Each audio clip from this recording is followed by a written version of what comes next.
I just watched the new One Piece episode 1142, and I'm kind of conflicted on it again. Now, don't get me wrong. I love this episode, like, story-wise. I think this episode was awesome. I think all the moments hit.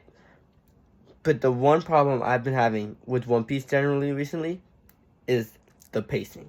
The pacing is terrible. We are getting less than a chapter every single episode, and I think that is terrible for One Piece.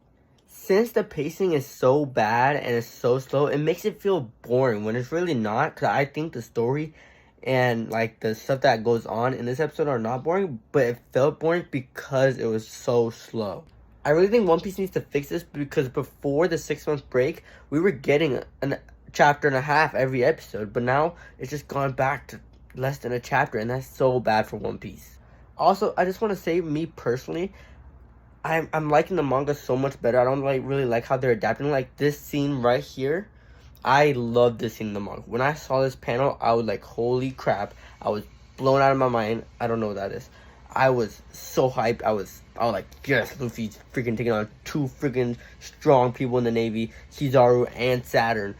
But I feel like in the anime, like, it wasn't really that awesome or cool. It wasn't really, oh crap. It was just like, oh man, he just grabbed 2, like, you know. Like, but it didn't hit as hard for me, in my opinion. I also think it's just a problem with the animation lately. I know they're saving their budget for the 5 Elders fight, but like, come on. I think this scene deserved a lot of like cool animation, because like it is also one of my favorite panels in the Egghead arc. But like, yeah, I just think, you know, One Piece needs to really pick it up with these next couple. I hope they don't fumble the 5 Elders manga panel, because that is just an awesome panel. Also, make sure to leave a like, subscribe for more One Piece.